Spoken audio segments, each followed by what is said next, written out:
Hello and welcome to Lore Watch, a roundtable freeform discussion about lore and your favorite media. I'm your host, Joe Perez, one of several lore-focused folks from Blizzard Watch, and I've got my stupendous co-host with me today, Matt Rossi. How you doing today, Matt? I mean, it's not as hot as it could be. That is extremely true, and I'm hoping last year was a really rough year here. I don't know how it was up there. It was pretty bad. Yeah, it was miserable. This year, we're looking like we're not going to get above 80 F too much, so hopefully it stays that way, because last year, I'm not made for heat. I'm built for comfort. But that's not what you're here to listen to. You don't want to hear a meteorological podcast. Although if you did, maybe we'll do that someday. Who knows? I mean, for that matter, the site's name is Blizzard Watch. It's still forgiven if you thought we were looking for meteorology from us. It does remind me of the one email we did get from somebody who was like, I thought this was a meteorological podcast. And then just kind of like, said, okay, have a good day. And then went off. That was years and years ago. But no, we're here to answer questions from you, our wonderful listeners, or in this case, we're going to be talking about something that one of our wonderful listeners wanted us to talk about. If you have questions for us or something you want to chat about, you can go ahead and send those into podcast@blizzardwatch.com. Specify the show that it is for in the subject line, as well as any special pronunciation of your name. If you want to hit us up on Discord, we have the Q and Podcast Questions channel, which is open for everybody. Same rules apply. If you are a Patreon subscriber, as a way of saying thank you, we have the Patreon Q and Podcast Questions channel set aside. You can always hit us up there. We tend to look there first. It's just that little extra something to say thank you for helping us keep the lights on. And you can also send us messages directly on Patreon, and Liz will get them to us. But KTS Stories wanted us to cover the new Faerin story that was just released not too long ago, Faith and Flame. And honestly, we were going to talk about it anyway, but I mean, what better time than now prior to the next content release coming out? So first of all, I was happy to see that the story of Faerin is continuing. We kind of knew it would, with the idea that we're going to be going to the Arathi Highlands again. And it seemed like it would be really, really bad if we were going to the Arathi Highlands and there was nothing involving, her or the Arathi in general. So I think it's nice that we saw this. And I thought it was a really well done story, if not in a way of like extreme excitement, but subtlety and telling you more about the character. Some of this I wish would have been in game, but it's still nice to see it represented nonetheless. What did you think of the story, Matt? I mean, it's kind of like a character sketch / setup piece. So those are always those live and die by what they're telling you. I mean, they're there to provide something. I think that the reason you don't see this kind of thing in game very much is that in game you are actively playing. Mm-hmm. And it is difficult to sit down and read a story about how somebody isn't doing something or is doing something like making a turning point decision, but that we don't know the outcome for yet. So that there's that.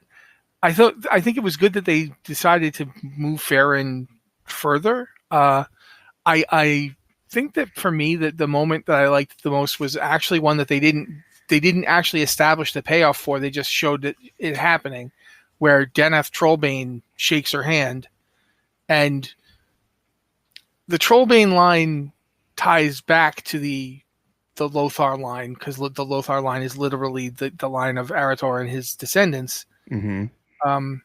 And the Trollbane was like literally the original Trollbane was right at his side. It was like it'd be like the Lancelot or Galahad to an Arthur sort of thing.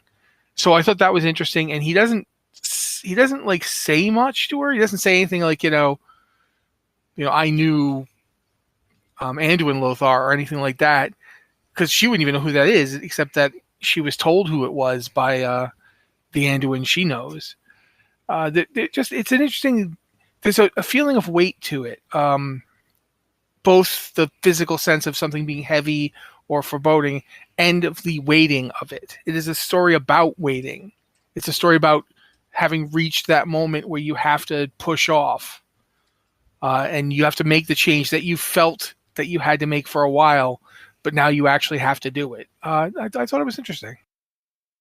I like stories that kind of play around with concepts like that. So yeah, and there's a lot of like little moments here that I think are very interesting and very. I think they're going to bear fruit later. Like one of the things that it starts with is like spoilers ahead for the story. Obviously, we're going to talk about this in depth. So if you haven't read it, go back and read it or listen to it. That's about an hour-long video that is up on their YouTube channel that you can listen to. That goes through the telling of the story. It's an audio drama, both of which are really, really well done. But you get to know about her background. So at one point in time, like we know that she stowed away. We know that she was the only child on the expedition, and they basically founded the orphanage for her. I mean, it was inevitable in the foresight of them that they, where they were established, it would happen more that people would seek companionship, have families. And I mean, when you are a warrior and you are, with another warrior and you both go to battle, there's a chance that neither of you will come back. And therefore there will always potentially be orphans that need to be taken care of. And so, for that matter, even the people who aren't warriors who live in that place, which is surrounded by things that want to kill you. Mm-hmm. Villages, we've seen this, villages get attacked. People who are like farms just farmers destroyed. or fishermen. Yep. Yeah. People die. I mean, we've seen it throughout World of Warcraft. It's been one of the messages is that, sometimes horrible things happen and people pay the price. So yeah, it was inevitable. Yeah. That they would lose people and those people would leave people behind. So in a lot of ways it showed foresight, but it's also, I don't know. I want to talk more about something else that I think ties into this, but I want to wait to see where you go before I do. So what I was going to say is like, not only does it establish this and show that sort of foresight, it also gives me what I think are two of the more interesting bits about this story. Not the most, but they're up there. First is that there is somebody who is assigned to watch the orphans, because of course there is. And it's an older member of their group, and for whatever reason I cannot remember the name off the top of my head. Lamplighters. No, the person, the actual individual. Okay. Was it Sigfire? Yeah, something like that. It's Sigfire. A double last name with a lot of letters in it. My brain was like, I don't know what's going on here. Yeah, and he was selected as the caretaker, and he was an old man then, but he was loving and dotting and as much as he could with Faerin, and because Faerin was essentially the only one there, Faerin spent a lot of time with Siegfried, and Siegfried had a lot of attention to give Faerin. So essentially becoming like a surrogate parent in this moment to her. And I think that's an important establishment because we've met Sigfire. We've met them. We've, interacted with them, and understanding their relationship like that, I think is really impressive and really important because you understand why they're so close and what he is to her. But the interesting thing is that this memory that comes up revolves around the story of we'll get into that in a second, but how he tells the story, which I think is really interesting. He has this giant tome of lore and myth, and this is something that he had gone through a dozen times with Faerin, has gone page to page with this. But the scene is that Faerin as a child is getting ready for bed and demands a story, wants one with lots of battle because of course she's an 8-year-old child and, war is exciting, battle is exciting. And as she tucks herself into bed, he says, no, I've got the perfect story for you. And you can see there's like a little impishness there. He's like, but you have to be in covers, you have to be in bed, because if you're not sleeping, if you're not ready, how will the dreamers catch your wandering thoughts? And she's like, they're not real. And he, gives that whole like wink and a nod. Of course they are. Who else brings you your visions while you sleep? I think that's an important point that we should put out there just for later on. But as he breaks this book open, he says, I think I have the perfect story. And then he does something that Faerin has never seen before. He runs his hand along the edge of the brocaded page, essentially tracing the intricate work of it, and light starts to emit from the book.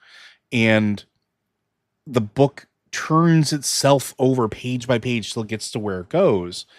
And Faerin even says, "Do you know magic?" And he goes, "I don't, but the book does."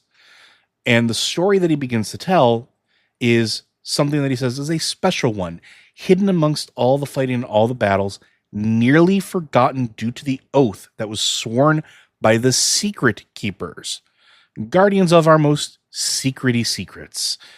That I think is one of the most interesting bits, is that here's this book that, whether it's him or the book itself, is displaying a sort of fantastical magical property based in the light. And second is this wonderful story that apparently only the magic of either the book or him is able to bring forth, just as he's talking about the secret keepers. And it made me think of, there might be a parallel here with the secret keepers and other groups that we know like to collect bits of lore and use magic to retell it. Doesn't it? I have no idea what you're talking about. I have not heard any lore of any such group that walk around doing anything like that. Now, if you'll excuse me, I must go. Cape pulled up. Whoosh. Yeah, no, obviously. It was like the first thing I thought, especially when he said the secret keepers, guardians of our most secrety secrets. I mean, obviously he's talking to an 8-year-old, so yeah, he's playing it up. But I mean, that's what they do. They go and find these things so that they're not lost. It's also interesting because it's one of those things that the bit that comes up, the Ballad of Kreishe, the First Flame, it's one of those things that really hits me from time to time when we talk about this stuff, is that our time scale for Azeroth is really skewed. Like, we get told, oh, and then this happened, and then this happened a couple thousand years later, and it doesn't really occur to us that that's like multiple people's lifetimes that unfold in that time. Like, Arathor as a nation existed for quite some time, and we just get the Cliff's Notes version and fail to understand that there's all this time between these events and after these events, and that they don't just boom magically morph into centuries pass and then this happens, but the centuries that pass, stuff happened during them that got left out because it wasn't really part of what we were trying to tell you.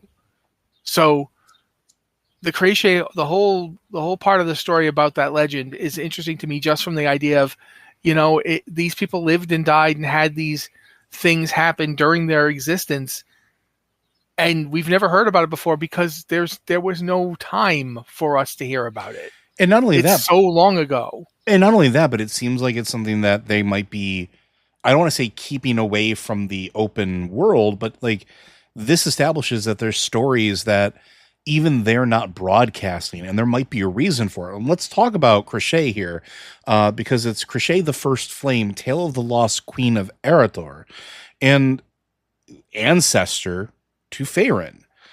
And I think this is a really fascinating story because there's a lot of parallels here, and we'll go into some of the details because I think they're relevant. First, you find out that Kreishe was a rambunctious child full of fire and spirit. Sound familiar? She was bright and intelligent, but often neglected her studies and chores in favor of playing games or venturing into the wilds. Like every other child with weird magical powers, I'm sure. But she was the oldest of her father's children, born to a noblewoman from Quel'Thalas. She adored nature and spent much of her time coming to know the forests and rivers that marked the land, making friends with creatures and all manner of folk. So right there, we know that she is at least in the line of what we'd expect the Arathi to be, human and elf, or at least that's the assumption here. That she is her mother is from Quel'Thalas. It's almost guaranteed to be. Right, but it could have been two L's. It could have been children of two L's. But I think that this establishes, because of the line of Arathor, she's a direct descendant of Arathor, that she has to be, right. So, but then the fact that she's attuned with nature and very easy, like making friends with creatures, is a very elf thing, very stereotypical elf thing to do. But I think it's really, really interesting. it's what you would expect, I think, almost from that sort of person. There's more here, but I don't know if there's anything you wanted to say about that part of it before we go on. Well, it's interesting to me because as at one point we talk about the story talks about the breaching of Thoradin's wall. Yeah. It means that this story is taking place in Arathor. Yes. It is not taking place in wherever they ended up going to. Not the new land, Empire. in Arathor. Yeah, it's taking place in Arathor, and it's taking place either during or very shortly after Thoradin's death. Like, Thoradin was alive for a chunk of this. Mm-hmm. And you talk about the battles she fought and how over months these things happened. And it's like, you talked about, is this a story that they're maybe not telling, or they're kind of keeping close to the vest? And we hear that there's oaths that were sworn on that regard. Who swore the oaths? And why is he telling her this if there's oaths telling him not to tell it? Like, are there also oaths saying if the book says, the book says no, sort of thing. If the book says yes, if you do that magic deal on the side of the book, because she could never find the story again. She couldn't make it happen. Of times. Yeah. So that's interesting too. Well, we'll get into that. I think that's after the crochet story, because I think we're still in the crochet story, because there's a lot here, right? So yeah, the Cyan deal. We don't know what the heck that's supposed to be. Although it does feel very Azerothi. It does feel very Azerothi, but we'll get to that. The original interpretation, or at least representation of her, is that she was very arcanely attuned, right? She was able to wield magical powers at some point. This is before something else happened. So she wound up training as a warrior after this sickness, this curse that started taking the land. After it started mutating creatures and people, sound like the Black Blood potentially. She pledged her skills and power to the protection of her kingdom, and that she would hunt down and eradicate this magical malediction. During one of the encounters, as monsters closed in around her and her wounded allies, she unleashed a torrent of flame and light, not one or the other, both, and very distinctly called out as flame and light, the likes of which had never been seen. The smoke and dust cleared, revealing the princess now wielded her fire as a sword and shield, with her gleaming armor blazing weapons, as it was if Crochet commanded the power of the sun itself. I think that's interesting, because this is very much represented as a paladin, almost. Yeah, I mean, well, for that matter, dude, like, think of any more recent character you can think of who you could say this about. There's a lot of them. Yeah, but the one that comes to my mind is the Ashbringer. Yeah. Flame and light. And we know he was another member of the Arathor bloodline. He was descended from them, just as Faerin herself is. So that's interesting to me. The faith so strong it could literally annihilate whole waves of undead or monsters or what have you. The idea of the smoke and dust clearing, that's so textbook the Ashbringer. And this might predate this predates the founding of any traditional paladin order too. Yeah, well, I mean, it's interesting that this thing says that she was the first paladin. We know that the paladins derive from Tyr, and to the point where Lordaeron was named after Lordain, who was uniquely faithful. He basically served as a member of Thoradin's family. One of his his left hand to Trollbane's right, and they basically did the same kind of thing, but this is new. What is it that this is? You know what I mean? It feels like this is the point where they stepped out of something. And I think that kind of relates to what we're seeing with Faerin. Is that whatever power we're talking about here, it's something that paladins are supposed to be doing. Yeah. And that very few of them actually managed to get to that point. And there's more after this that I think also fills into that too, like the whole defense of those around her. But it's shortly after this that, as she's got this discovered power, one night while asleep in her tent near the front, she's visited by an entity of light. It gave her a vision, spoke of a place hidden deep in the wilds, a temple where the heart of the world and the eye of the heavens met. But only she was strong enough to find it, possessing a soul true enough to wield its power. And so she went off and she found it. And this is all while praying that her friends would stay alive. She finds the temple. She climbs in, exhausted, ready to fight whatever stands in her way. But inside of the central chamber, she discovers a being of light from her dream, whom she could now see was a woman dressed in stardust robes, standing vigil over a pool of swirling light and fire. The woman looked up and her face changed from elf to human to troll and back again. Every time she moved, her appearance shifted. The woman called herself the Scion and explained that she had sensed something in Crochet, something willing to fight in defense of others, and that the world would need that strength in the coming age. Now you can go ahead, because I know you wanted to talk about this, but this is absolutely fascinating to me. Well, I mean, the first thing that comes to mind is Elune. Yeah, first thought that jumped to my mind too. Absolutely. Especially the face changing from one to the other thing. That's just, it feels like a very Elune thing to do, basically changing to be suiting to the purpose of the moment. The pool of light and fire reminds me of the myth of how Elune and Anshe would descend, and Elune would descend into the well at night and come back, at dawn and come back up at night. That whole deal. The bit with Crochet basically originally says something that has the Scion think that she's interested in power. She said if power was truly all Crochet sought, then she and her people would be lost to the evils overtaking the world. And she goes, I didn't come here for power. I came here for purpose. Help me deliver my kingdom from the malevolence, and I will live in defense of all lands. It's interesting because that's like such a mirror to Arthas's story. Mm-hmm. And how Arthas failed because he didn't see that he had to defend everybody. It wasn't just his people. It was all people. And because he was fixated on just his people, he was willing to let the mercenaries die for his actions because they weren't important to him. Yeah, exactly. Whereas Crochet almost immediately gets it. Like, no, I need to find the power to save her people. Just as he had wanted to save his people, but she takes it to the point where if you do this for me, if you help me to save my people, I'll defend everybody. Not just my people, I'll defend the world. And that's interesting too. Like how the light calls you, what the light calls you to do. Some of this also feels a little bit like it might have been Azeroth itself.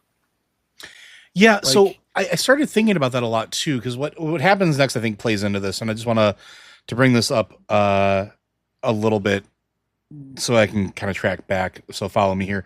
So once they make this arrangement, she winds up wading into the pool and is born again. And again, it's noted here that Siegfried says this is not, there are no paladins then. There were many mages, yes, but when Crochet returned with the ember, she wielded both the light and fire to drive back the evil. So she emerged from the fiery waters, stripped of her old life. Her essence was burned away and made anew, with eyes blazing and hair aflame. And she was wielding the ember that could never go out, the first flame. To me, with going back to Elune, this reminded me of something that you and I talked about way long ago when we talked about the Night Warrior. And we talked about how the Night Warrior seems to be the power of the eclipse, of the moon in total blackness. This seems like the exact opposite. And you had mentioned, and we talked about how Anshe may have just been a different face of Elune, how Anshe may have just been the other side or other representation of Elune. And this feels a lot like that, right? This feels like a lot like if we had the Night Warrior, that this is the Day Warrior almost. Yeah, that does make a certain amount of sense. I mean, the Night Elves worship Elune in her aspect as the moon, because they're usually they were active mostly at night. That's when they see the light. That's where the light comes from. But the Tauren obviously didn't, like, the Tauren weren't ignorant of the moon. They knew the moon existed, but the Tauren were much more of a diurnal people. Yeah. They're not just out active at night. In fact, they're usually active more during the day. So for them, their myths, I think this ties into that. Their myths of Anshe and Elune could, I mean, what do they call Musha? Yeah. Anshe and Musha. I mean, it could be two facets of the same thing, just as they depicted as two eyes, like the two eyes of the Earth Mother. And that's the thing, is your eyes aren't separate from you. Mm-hmm. If you have two eyes that follow you around and do stuff, they're your eyes. They're, your left eye and your right eye are both you. So I think that's something to think about in terms of the entity we call Elune could be a lot bigger than we think it is. Yeah, and there could be a deeper relationship with it with Azeroth as well. Yeah, exactly. In much the same way. Well, I mean, that's something to talk about later. What's also interesting about this too is the idea that there were no paladins then. We know that they had people who fought. Like I said, Lordain was very faithful and he fought. But it's very possible this is the first time that the kind of powers we see in paladins existed amongst the Arathor. Light as weapon or light as purpose weapon, right? Well, I mean, because we know that there are other people who have their own paladin traditions. Like the Draenei have had paladins going back to the first time that the Naru showed up. And we've already seen that the Naru and Elune have some kind of relationship. Yeah. And therefore, it keeps coming back into this idea that there's many possible ways to get there, but this is the way that her people did it. And it might very well be the way that, the other peoples of Azeroth, at least like the humans, did it. The humans may have gotten their, humans and elves who both had paladins or have had paladins since. This could be the first time that happened. And for that matter, it's a myth. So it may not be entirely accurate, which I think is also kind of fun. The idea that, that this is possibly trying to distill down a process that took hundreds or even thousands of years into one person who can then stand and be the story of it. Yeah, and the interesting, we don't know. Yeah, and that you raise an interesting point. Is this is one of the why I thought of like the lore walkers and going with these keeper of the secrets here, or these secret keepers. There could be a level of myth to it, to like it could just be pure story, and it could be just this is how we survive the oral tradition of the telling of the first paladins and those that wield the light, and that we make it that it was the queen of the Arathi. It could also be just like the lore walkers, where yes, it's mythical, but it's also accurate, and we don't know that we will ever know the truth of it, which I think is, I love when they do that, right? Because it's a lot of speculation. But what we do know is what comes after, which I think starts informing where things are going a little bit. So we know that she went back. She drove the evil back that tried to take the land. She cleansed those who'd fallen to the curse, returning them to their previous form. So whatever she had power-wise potentially was able to reverse, if this was black blood mutation, the black blood, if this was arcane manipulation, whatever arcane manipulation it was, whether it was a curse or whatever, or if it was just pure flesh crafting, whatever power that Crochet wielded, seemingly was able to cleanse and purge that away, potentially. Again, could be myth, but also may be very relevant in the coming expansions that we're about to go into. Yeah, and for that matter, just because it's a myth doesn't mean it doesn't have a truth in its heart. Mm-hmm. Even in our own actual history, there are things we know primarily through myth that we don't, for 1800 years, people didn't think Troy was real. They didn't think it had ever actually existed. They thought it was just a myth. And then, they started doing excavations of the mound in Hisar Lake, and boom, 8 of them. They kept finding different Troys from different periods of time. The Troad existed. The thing is that the land had changed. The water had moved. What was now a hill on a town that was like 20 miles from the shore had once been coastal. And things have changed so that you can't tell the truth from the myth until something happens to reveal it to you. I think that's interesting in terms of, like you pointed out, like was it the Black Blood or whatever, but the thing is that Crochet basically takes what remained of her power, which means that she used a lot of it. She expended it. She taught others, and she expended it trying to fight this thing. And then she tried to trace the curse back to its source. So it could be purged, and her kingdom and the world could be safe forever. That's interesting because obviously it seems that she did not go forth and find it and end it. But who knows? We don't know where she is. She could be dead. She could have been dead for a long time, but she was partially elven at least, and blessed by something almost divine. Who knows? She could be in a temple right now somewhere, unable to leave it, like that guy from Indiana Jones and the Last Crusade. You know what I mean? It's just, there's a lot to this. The fact that the story is only tellable when this book is glowing, and Siegfried here has it. That's fascinating to me. It's like he can only tell it to people who need to hear it. Yeah, and I mean, Faerin being a descendant of the line, and which we also hear in the story, descendants, or like her children, Crochet's children, were able to, like, she passed that power on to them, at least portions of it. And so they carry it deep inside her. And I think it's really important because then it snaps back to, coming back to Faerin. And as Faerin grew up, obviously she was being protected, being an heir of the kingdom, essentially being an heir of the empire. They didn't really want her going and fighting. And so she wound up helping at the orphanage, taking care of the kids alongside Siegfried. And so one day when everything is going sideways, Belladar starts to darken. And as she's reading the stories to the children, and as she's trying to get them ready for dinner and everything else, essentially a Nerubian invasion happens inside of Hallowfall. And a lamplighter is thrown through the window of the orphanage, knocked out cold. Siegfried is doing his best to get the children to safety.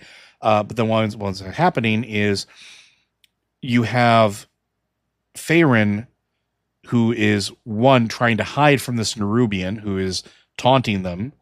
And then two, one of the young children, Molly, wasn't able to get into the cellar for safety, which also seems really weird that they would tell people to go into the cellar for safety when Nerubians burrow, but that's a whole other thing. And throws herself in front of Molly and the Nerubian as the Nerubian is trying to get to her. And in this moment, she throws up her hand, and a shield of light and fire goes all around her. And the Nerubian cannot crash through it, no matter how hard they try, and which buys enough time for the lamplighter to get back on their feet and kill the creature. And it's the first time that Faerin had, at this particular instance, shown that ember of power that she had inherited. And it's from this moment on that they said, well, okay, very clearly she's got this power. Now that she's got a taste of protecting people, she's probably not going to stop. We got to train her. And so she winds up getting trained in the martial way by General Steel Strike. Yeah. Which I think is also very interesting. So we see that she has the power. We see that she has that sort of innate sort of wording. And the way that it was described is that there was this cold fear inside of her before she moved to protect the child. Then a voice essentially called out and said, "No, I'm here. Reach out to me."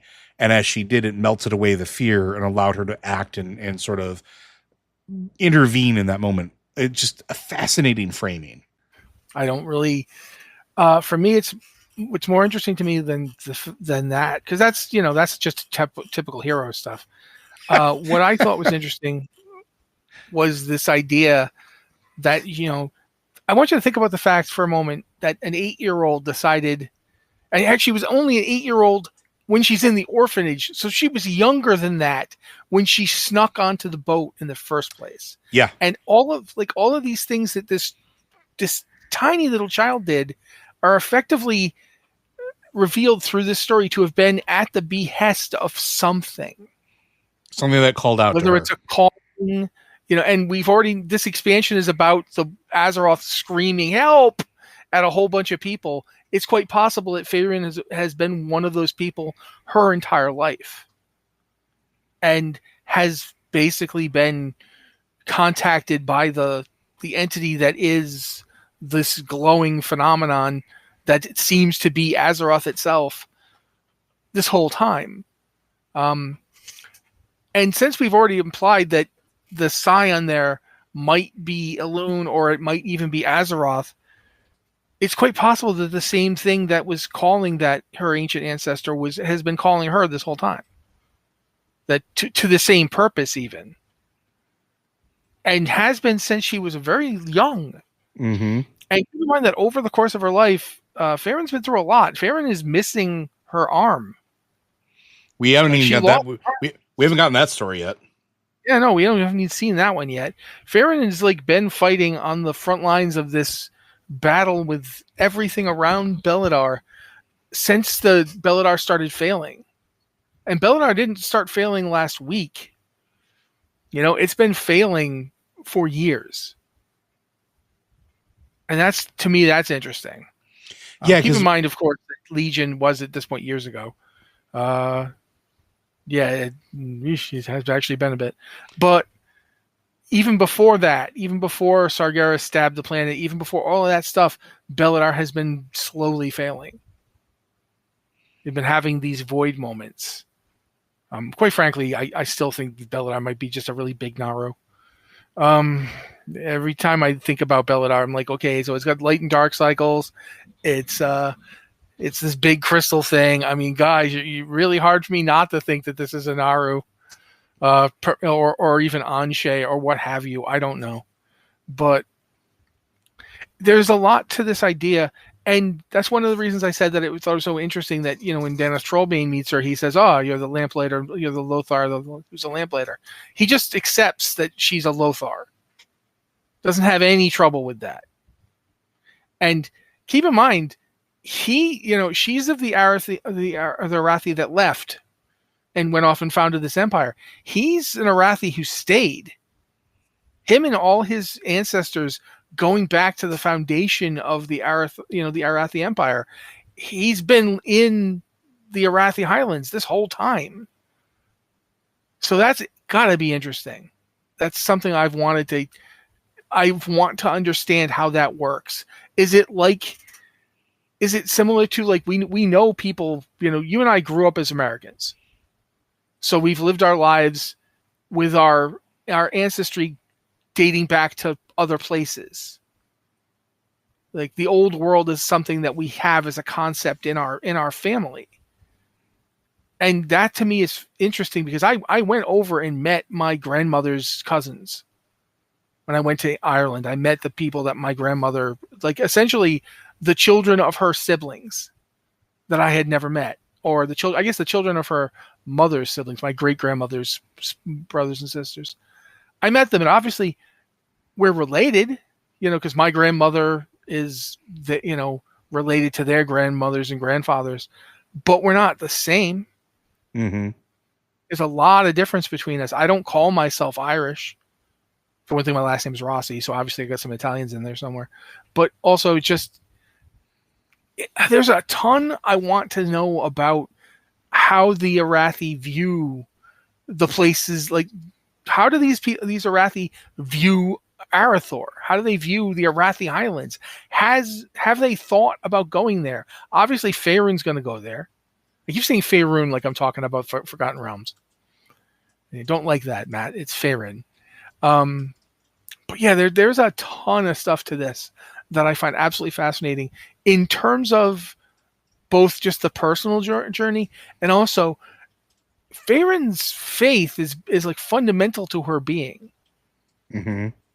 But this feels like it could be something like you have to really trust in the things you're hearing to give up everything for it when you're a child.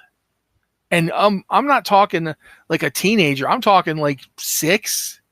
She was like 6, 7. She got on a boat knowing she might never come home, never see any of her relatives again. We don't know much about those people that Faerin left behind. No, we don't know anything about her family. She hasn't talked about them at all. Yeah, we don't know much at all about them. But obviously, whoever they are is important enough that General Steelstrike took her under her wing, you know? So yeah, there is a lot going on here. Yeah, and I think that's really a good. It's a good window into the character of Faerin, and also the mentality of it, because we know the stories that now she grew up in, and we know that there's been a voice or something calling to her, or trying to give her, I don't want to say direction, but like influencing her in some manner. And it doesn't seem malicious. It seems like it's just something that is maybe her ancestral call, like you go to adventure or whatever the case is. The story of the Scion in the pool of light and fire, it doesn't sound that different than what we're talking about, does it? Like the whole the song that people hear, and the cry, the calling that they hear, and the giant glowing presence that they feel, not that different. Who knows? We don't know that it's related, but it certainly feels like it might be.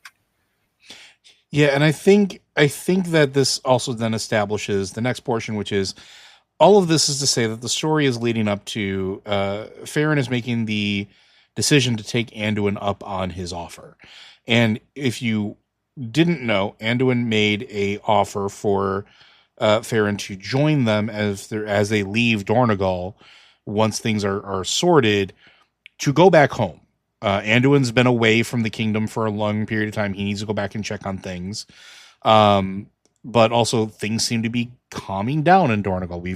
We've actually left the place potentially better than we found it, which is still wild to me after years of playing this game. So we don't get to do that very often. If ever. This might be the first time. But she wants to go. She wants to see the world because she feels like something is calling to her and telling her that it's her time to go out. That's something out there. It's time for her to be more involved. Like what she needed to do here is done.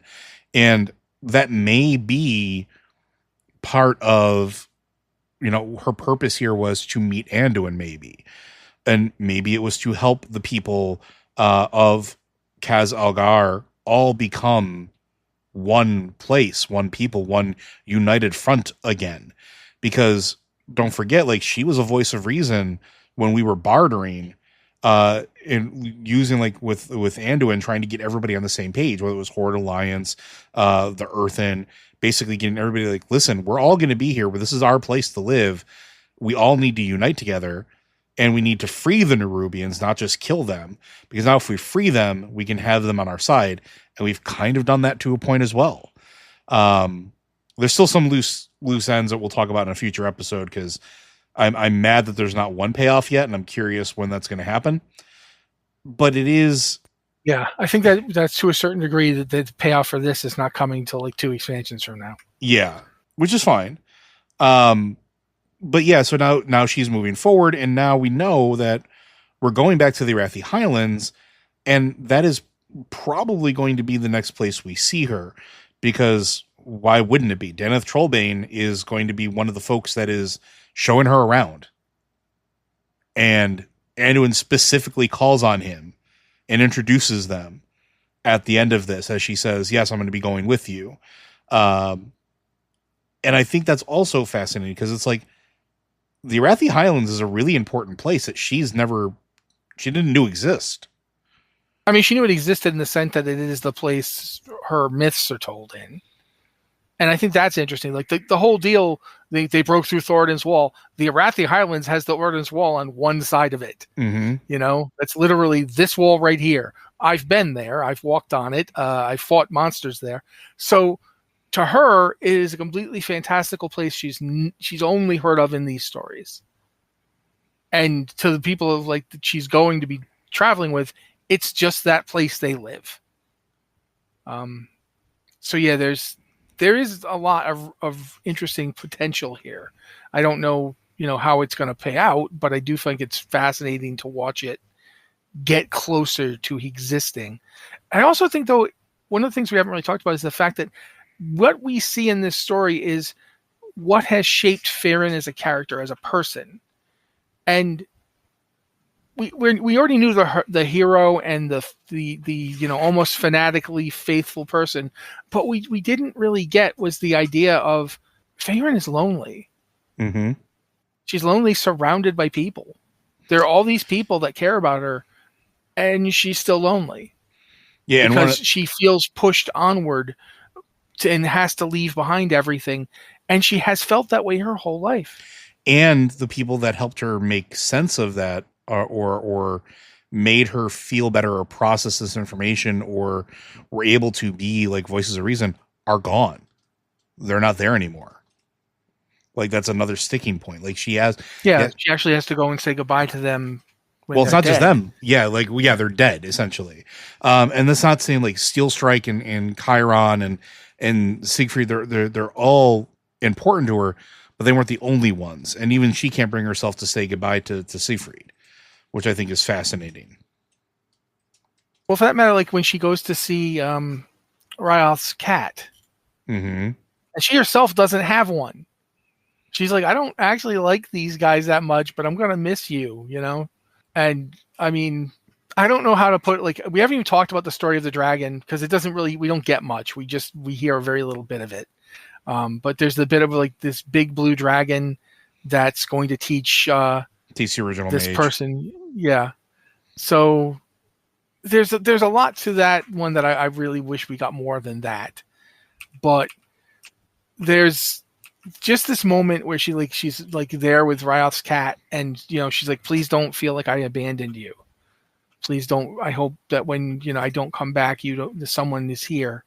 Someone will come and bring you food and do what I have been doing, because Ryoth's gone, so Ryoth can't do it anymore.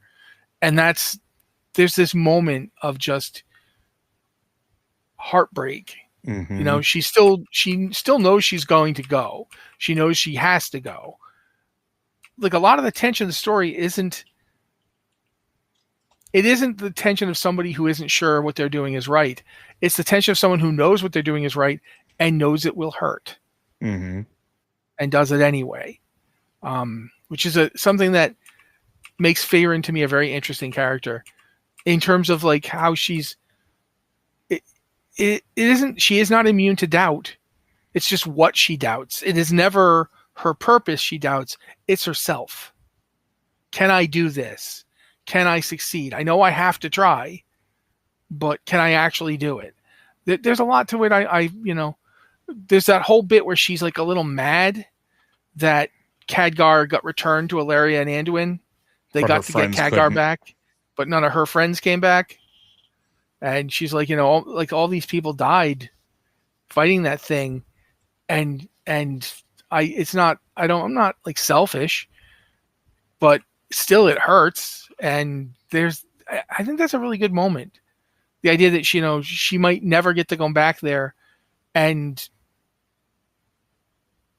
I don't know. It's just the whole bit about, she's trying to like talk to Endari, I think, in particular. And she's talking about chess, Light's Gambit, what they call it. It's chess. Come on, guys.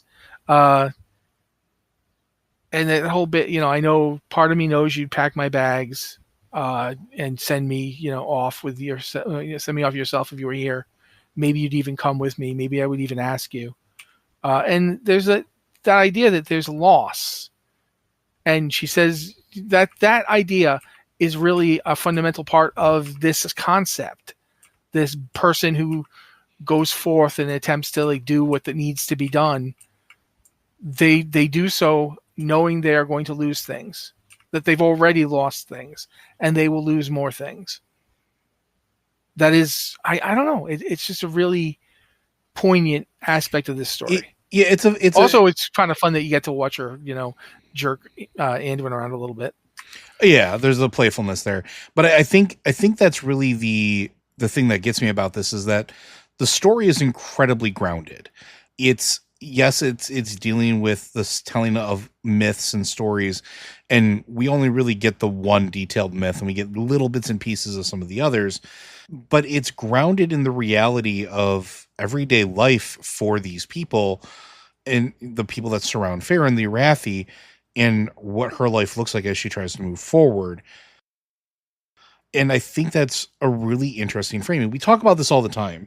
It's really easy to tell a story about cosmic entities and, the universe is shattering and whatever the case is. WoW's been doing it for years.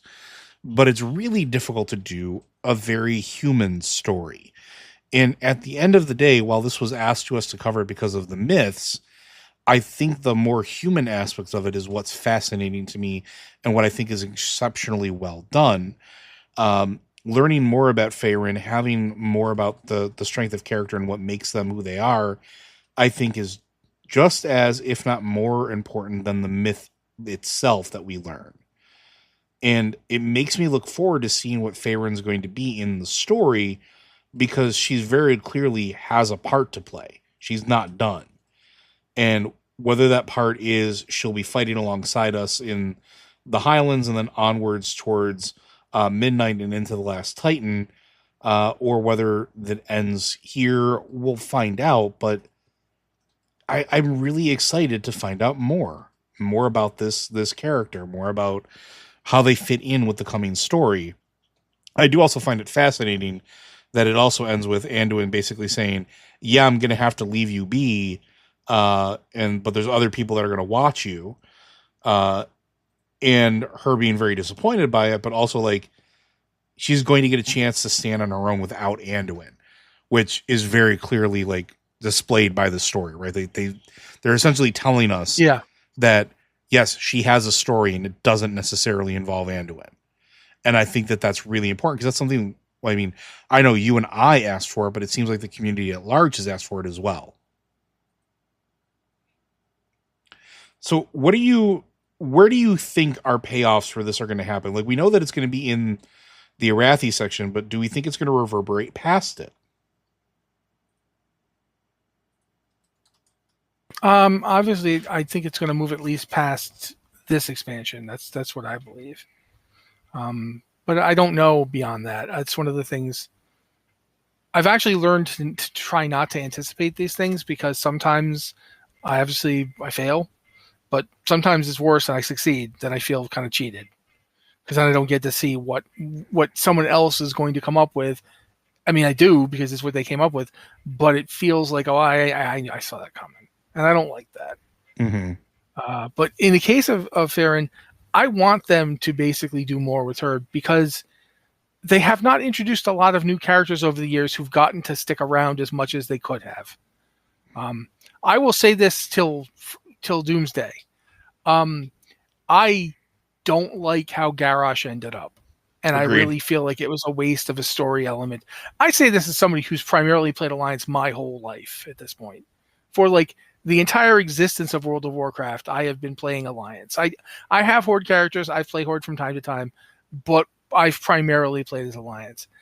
I feel like part of the reason I prefer Alliance to Horde is the fact that Horde characters don't get to stick around and be important the way that, Thrall gets to, but nobody else does.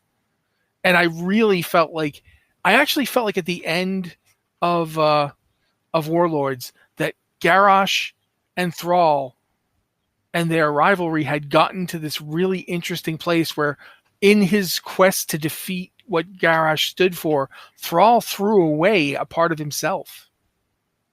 He did a thing that he was not allowed to do. He forced the elements. He didn't ask them. He told them. He made them do something.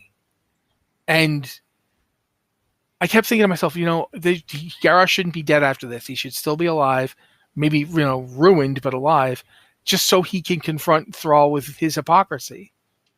because that was a hypocritical moment. And it was something that I thought was very interesting for both characters, and we never really got to deal with it. Yeah, and so I want to see Faerin do more here, but I also want to see that for other characters that have not gotten the chance. Yeah, and I think that's another thing that makes me hopeful with this story is it seems like we're going to get that for Faerin, but it seems like we might be able to get that for more potentially. And I would very much like to see more folks get that level of like long-term storytelling where they're going to be around for longer than just one expansion. They're going to not just be fridged immediately, or they're there for the only express purpose of dying, or serving as like motivation or bait for something else.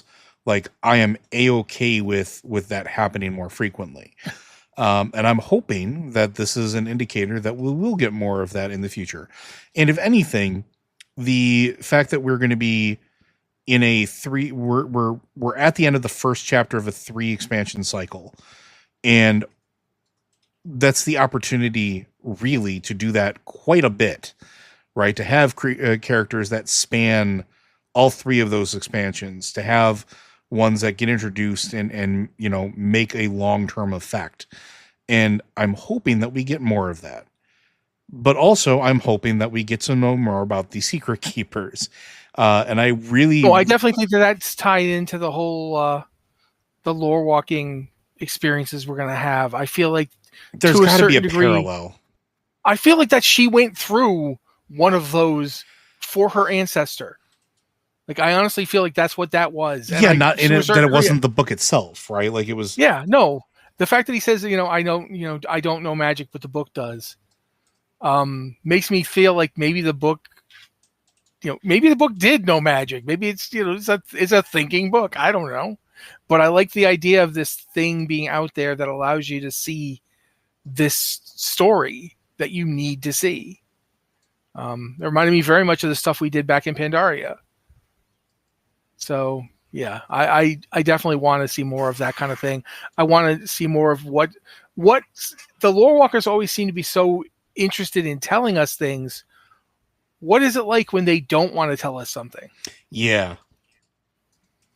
Yeah. Like there seems like an element of that, right? Like they tell us stories, but they don't, there has to be a level of which they say, or back off from it. Like it just... Yeah, we're not going to tell every 5-year-old we meet about N'Zoth. Yeah. Like it seems like their storytelling always had a purpose. Then the darkness at the heart of the world decided to eat us all. Yes. It's there now, sleeping, always waiting for our souls. That's not going to be something that's going to bust out. They'll tell that to the hero who can go off and fight it. They're not going to tell that, story just around the campfire to every kid in range. And I do like the idea that there are things they don't tell you, but they're not hiding those things. They're just waiting. When you need to hear this, we will tell you this. Yeah. And I think that's an aspect that we don't really talk about a lot with the lore walkers in general, where like everything is timing. It's, you don't just tell a story for the sake of telling a story. You tell a story when it is appropriate, when it makes the most impact. And I think that was exactly what happened here.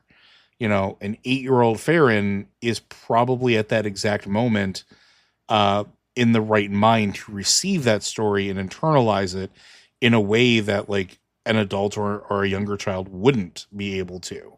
An adult would immediately run off and try to find their ancestor. A child would, just as easily dismiss it. But an 8-year-old Faerin would sit there and dream about it, would sit there and, this was my ancestor, this is what they did, this is, and maybe might potentially understand the lesson of that. Maybe not also, now, but internalize it so that they can understand it as an adult in a way that they couldn't before. Go ahead. I'm just thinking about that idea that the dreamers, they aren't real. Oh, no, of course they are. And like, when we're making the lore walker connection, it's like, does this mean that they have a connection with the Emerald Dragonflight for some reason? Or maybe all of the Dragonflights? Like we already had that conversation about Nosdormu possibly involving himself. And yeah, there's some fun stuff here. Well, there's also the possibility, and I'm just going to throw this out there since we're at the end of the episode. Who else have we seen dream that brings things into physical form? Azeroth. Azeroth herself. Yeah, that's true. Has her dreams and nightmares become reality. So there might be a tie there as well. But that's a story for another time. I think that's going to do it for us today, folks. As always, Blizzard Watch is made possible due to your generous contributions at patreon.com/BlizzardWatch. Your continued support means that this podcast site and community is able to thrive and grow. Blizzard Watch supporters enjoy exclusive benefits like early access to the podcast, better chance to have your question answered on our podcast or the Q&A, and that's free site experience. And again, if you have questions for this or any of our podcasts, be sure to send those in to podcast@blizzardwatch.com. Specify the show that it is for in the subject line, as well as any special pronunciation of your name. You can also send us those wonderful questions or topics on Discord. We have the Q and Podcast questions channel set aside for everyone. You can go ahead and just same rules, just toss them in there. If you are a Patreon subscriber, you can hit us up on the Patreon Q and Podcast questions channel.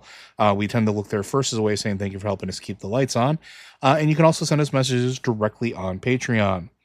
But with that, folks, we'll catch you next time.